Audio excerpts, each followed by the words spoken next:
Steve DeSanctis is one step closer to $50,000. Christy Godden, Doug Mertz, and Nancy McNeely are his challengers today on Run for the Money. And here's your host, Bill Rafferty. Thank you very much. Thank you. Hello, everybody. Welcome to Run for the Money. We've got some real excitement here. We start out every day with 4 players, and we play until one of them is crowned our daily champion. Yesterday, that champion was the man you already met, Steve DeSanctis. Congratulations again. He is a 3-time winner. 3-time winner with us at $5,000 a day. So that means right up till now, sir, you have won $15,000. That is not shabby at all. And as you know, if you become a 5-time winner, and that's just 2 more wins for you, we will double your winnings to $50,000. A lot of stuff here. I know it's tough to do, Steve, but is it starting to sink in that you've got a lot of money now? Just a little bit. Yeah? Making new figures in my checkbook. You're putting a lot of zeros on there, aren't you? Yeah. Do you have any idea what you want to do with it? I'd like to spend it all. You like to spend it all? You got to admire a man with a vision. That's what I say. Well, of course, there are 3 other players out here who have some other ideas about this. They are the competition. They are lean and mean and ready to go. We already had a quick look at them, but let's meet them right now. Nancy? Nancy McNeely from Helena, Montana. Doug? Doug Mertz from Kansas City, Missouri. I'm Christy Godden from Albuquerque, New Mexico. All right, welcome to all of you. Good luck, players, because we're starting out with 4, but only 3 are going to go on to our next round. I'm going to ask you questions worth 1, 2, or 3 points. As soon as you know the answer, hit your buzzer. Remember, we're looking for 3 winners here. The first 3 to reach the finish line with 9 points. Hands on buzzers, players, because the run for the money begins now. First question is worth 1. Celebrating its 200th birthday is the document which begins, Doug. The Constitution. The U.S. Constitution, which begins with the words, "We the people name it, U.S. Constitution." The answer, Doug, gets 1 point. Next question is worth 2. In April 1986, there was a major nuclear accident at this... Steve. Chernobyl. Chernobyl. That is correct. You pick up 2. Next question is worth 3. Since the year 1059, he has been elected by the College of Cardinals. Who is he? Doug. The Pope. The Pope is correct. You pick up 3. Doug now has 4, Steve 2. Nancy and Christy yet to break the ice. We're looking for 3 players to reach the finish line. Because of its shape, what do we call the president's office in the... Christy. The Oval Office. The Oval Office. You get 1 point. More 2 players. What nation is home to a television network known by the initials... Christy. England. No. I'm sorry, that is incorrect, players. Known by the initials CBC. Doug. Canada. Canada is correct. You pick up 2. Picks up 2. Next question is worth 3. If Doug gets it, Doug is in our second round. We're going to have to wait and find out. That's going to happen right after this. We'll be right back. Everybody, we're right in the middle of round 1. We're looking for 3 winners to get into round 2. Quick recap of the score. Let you know that Nancy McNeely has yet to break the ice. We're waiting to hear from you, Nancy. Doug Mertz has 6. He's knocking on the door. Christy Godden has 1, and our returning champion, Steve, has 2. He's a 3-time winner. He's hoping to be a 5-time winner and win $50,000. So a lot at stake for that young man right there. Next question is worth 3. If Doug gets it, he's in our second round. Prince Charles and Princess Diana are the proud parents of 2 little princes. Nancy. William and Harry. William or Harry, it was what we were looking for. Correct. You get 3 needed points, Nancy. 2 little princes. Give me the first name of either one. You gave me both. So we're going to give you 3 points. Next question is worth 1. Mystery writers are awarded prizes called Edgars, which are named for the man, Doug. Poe. Edgar Allan Poe. That is correct. That's what we're looking for. A name for the man who wrote the first mystery novel. Edgar Allan Poe is the correct answer. You pick up 1 point. Next question is worth 2 for Doug. If he gets this right, he goes to our second round. After 7 years, viewers were forced to say goodbye to TV cops Renko, Belka, and Perillo. Christy. Hill Street Blues. Hill Street Blues. That's what we're looking for. When this show was canceled, name it. Hill Street Blues was the answer. Christy picks up 2. Next question is worth 3. Possible win for Doug.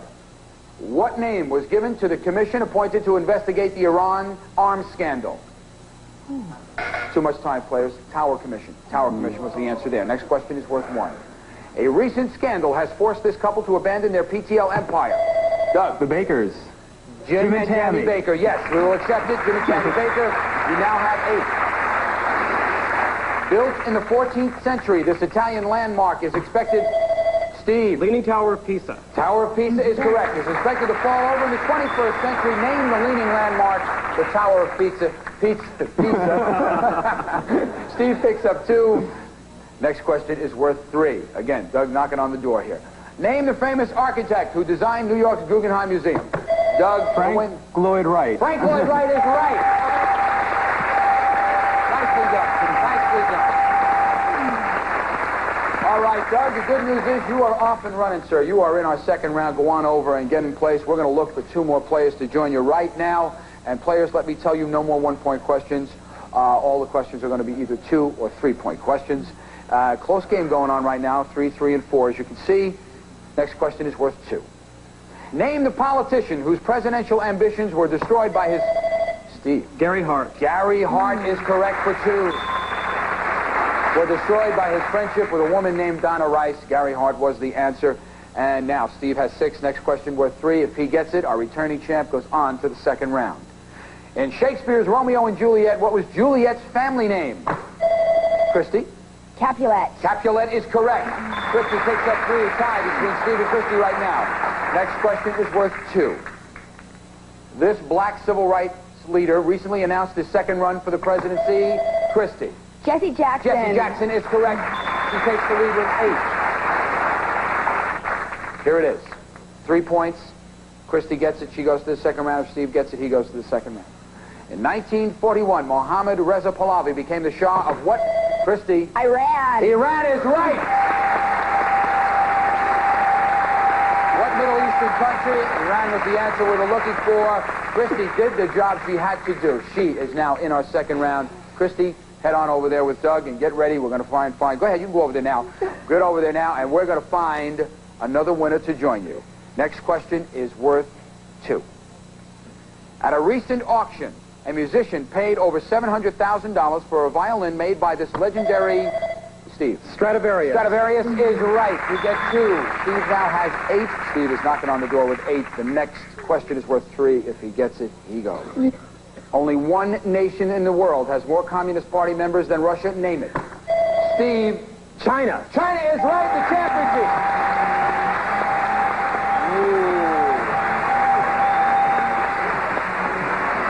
Nancy, we're going to have to say goodbye to you right now. You were just a pleasure to have around on Run for the Money. We've got some nice gifts for you backstage, and thank you so much for being with us on Run for the Money. I enjoyed All right, myself. Steve, go on over and get in place. You can join Doug and Christy. Second round action coming up right after this. Come on back. It gets exciting. Run for the Money and your host, Bill Rafferty. Thank you. Welcome back, everybody. We are just about ready to start our second round right now. We've got our 3 winners from our first round here. We met them a little bit in the beginning of the show, but I think we ought to get to know them a little bit better right now. As you know, Steve is our returning champion, 3 times a winner, and barely got in here. Steve, how did that feel? A little shaky there, Bill. Yeah, I was wondering if you were going to get there, but you managed to pull it out. It's a lot of pressure, isn't it? It sure is. Yeah. Well, he's on his way, hopefully, to winning $50,000. We'll just have to see how he does in this. Christy, what do you do? I'm a receptionist. Very good. Nice to have you here with us today. Doug, what about you, sir? What do you do? I'm a waiter in a restaurant with an eye on someday having my own restaurant. Oh, well, maybe you'll be able to pick up a down payment here I'd today. like to Who do that. knows? Okay, here we go with 4 in a row. We're looking for 2 winners here, and those 2 will fight it out head-to-head in our final round for $5,000. Now, this is our solo round where it's just you against the clock. Now, Doug, you got into this round first. Here are the 4 categories available in this round. We have presidents, movies of the 80s, around the world, and famous wives. Doug, pick one. Famous wives, Bill. Famous wives is the category. Join me over here, please. Good luck. If you do well, you could be on your way to our final round. The category is famous wives. This is how it works. You'll score 1 point for each right answer, and your object is to score 4 in a row. Every time you miss a question, you go back down to 0. Right now, let's put 40 seconds on the clock. You'll have the whole 40 seconds to try and get those 4 in a row, and if you fail, you'll get credit for your highest run. Are you all set? I'm ready. Famous wives. Time begins now. In real life, she's the wife of Gary Morton, but on TV, she was Mrs. Lucille Ricky Ball. McCarty. Yes. In 1984, the wife of Jean Zuccaro made history when she ran for Geraldine vice Ferraro. president. Yes. America's most famous wife is the actress whose many husbands include Eddie Fisher and Dickie Elizabeth Hilton. Taylor. Yes. In 1980, a jockey named Robin Smith became the Fred wife Astaire. of... Yes, 4 in a row. Whoa. Didn't miss one. Did not miss one. Hey, Doug, you don't do better than that. You got 4 in a row. Go on back over there, and let's see how the other players do. Christy, it's your turn. Pick your category, please. Movies of the 80s. Movies of the 80s. Come and join me over here, Christy. You're on your way to 4 in a row, hopefully, because you got your work cut out for you. The guy that went before you was a wizard. Here we go. Movies of the 80s. Time begins now. Name the TV star who recently took a movie trip back to the future. Michael J. Fox. Yes. Name the Australian actor who starred as Crocodile Dundee. Paul Hogan. Yes. What lovable little creature was described as alone, afraid, 3 million light years away? E.T. Yes.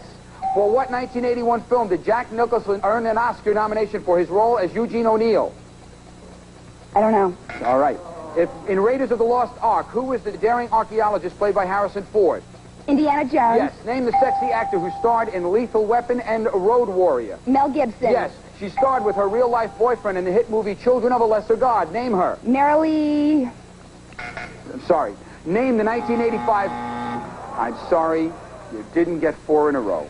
But you did get 3. And I think you've got a shot here. You're going to have to go back over there, Christy, and wait it out and see what happens with Steve. Go on back over there.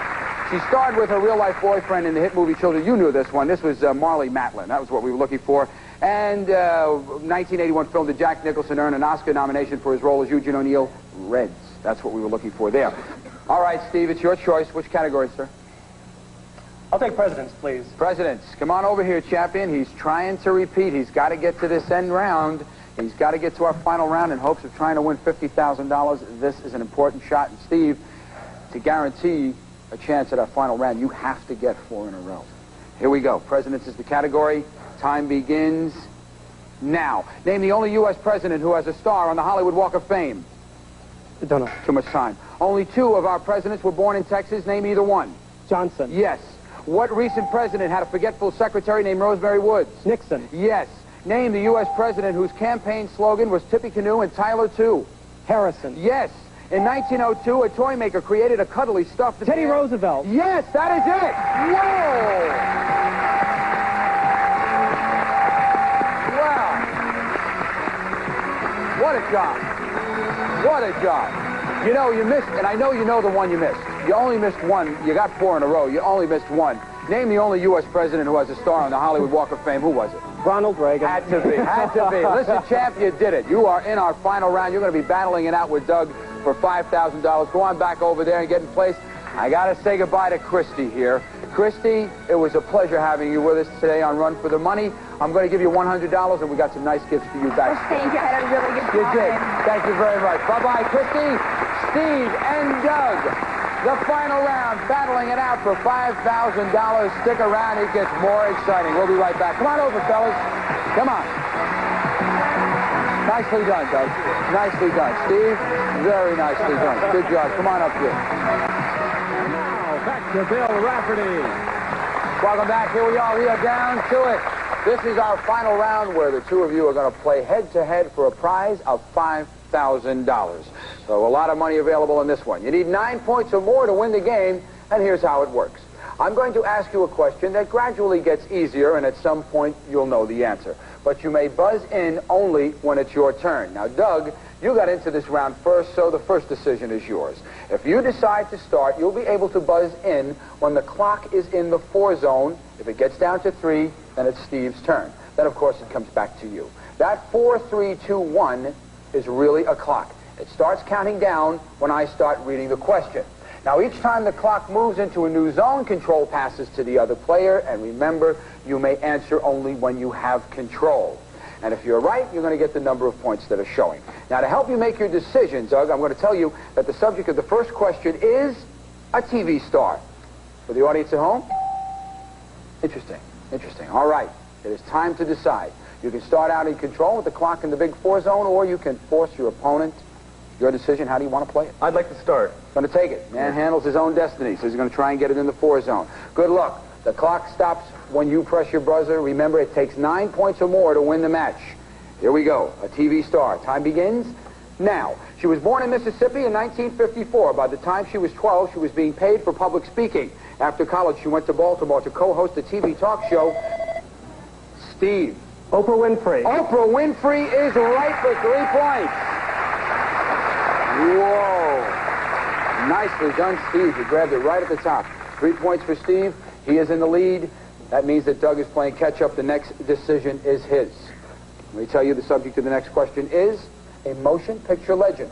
People at home. Doug? I'll let Steve start. Pass it over to Steve. Wants to hear a I learned little bit my more of the lesson. question and hopefully did what Steve did.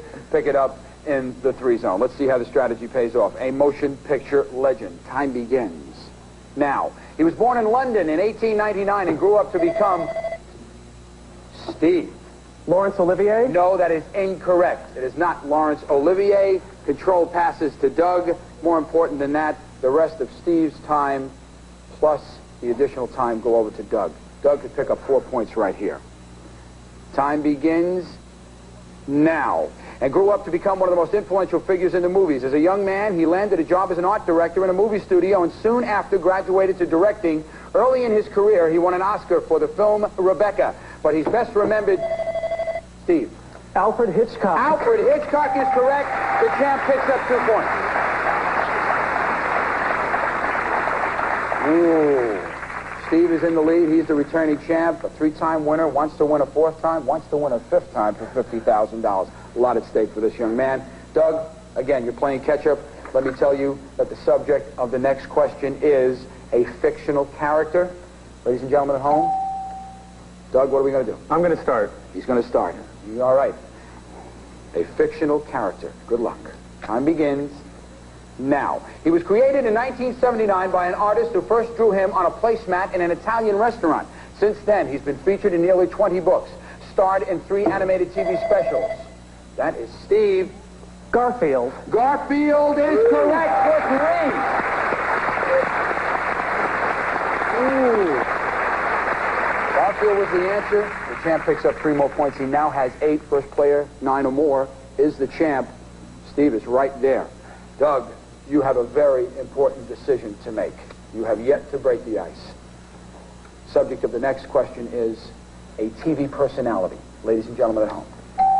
All right, Doug, here it is. What are we going to do? I have to go for it. He's got to go for it. Steve can win it in any zone that he answers correctly in.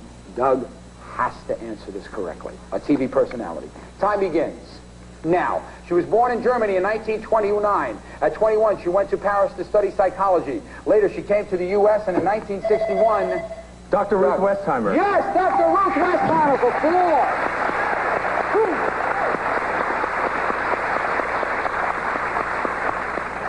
I don't know how you got that. I've got to be honest with you. That was just a little bit of information to get 4 points on, but you did the job you had to do.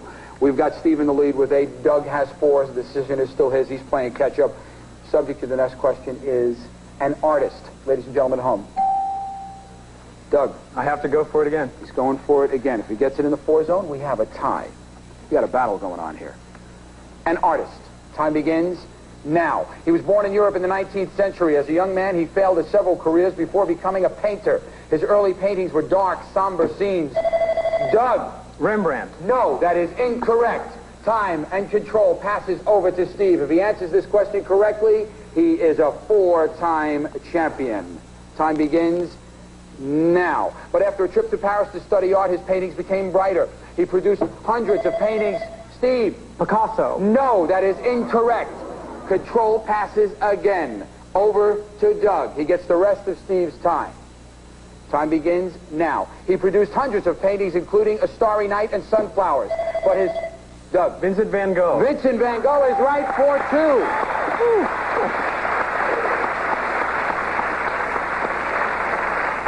Bit of a tussle taking place right now, huh? All right, Steve is in the lead with 8. Doug is playing catch-up with 6. He's still battling it out here. Let me tell you now, Doug, subject of the next question is an actress. Ladies and gentlemen at home. Big decision, Doug. What are we going to do? I'll let Steve start. Interesting choice. Interesting choice. He's passing over to Steve, hoping that Steve does not get it in the 4 zone. He gets a little bit more information, grabs it in a 3 zone. Somebody's going to be the champion on this question, I have a feeling. An actress. Time begins now. She was born in 1949. In high school, she was a tomboy competing in swimming, softball, and track. Her striking good looks led to her modeling. Steve. Jessica Lange? No, that is incorrect. Control, and the time passes over to Doug. Time begins now. Her striking good looks led to the modeling career, and in 1968 she was voted Fashion Model of the Year. She began her acting career in the film The Last Picture Show. But, Steve, for the championship.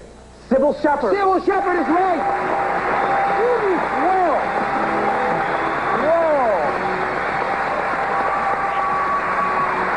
Does not get any closer than that. This just doesn't. You knew it, too. Yeah. I saw you go for it, but Steve grabbed it right away. He's the repeating champion. He's just picked up $5,000. Unfortunately, I've got to say this guy is the loser. What a player. Give him a round of applause. He's just terrific. Very nicely done, Doug. It was a pleasure having you here with us on Run for the Money. And we're going to give you $500. We got some nice gifts for you backstage. Great game. Listen, we're going to take a brief break, bring back the champion, let you know how he's doing. Stick around. We'll be back in 1 moment. Nicely done. Really. Nicely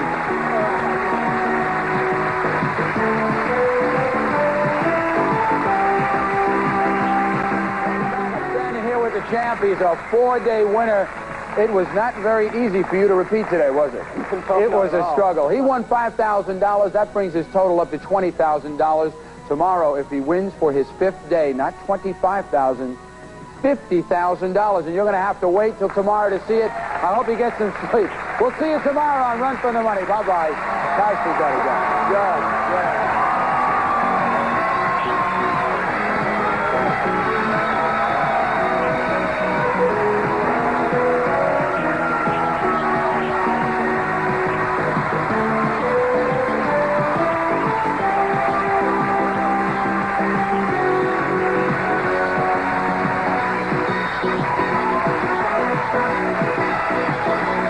Run for the Money is a Red Grundy production.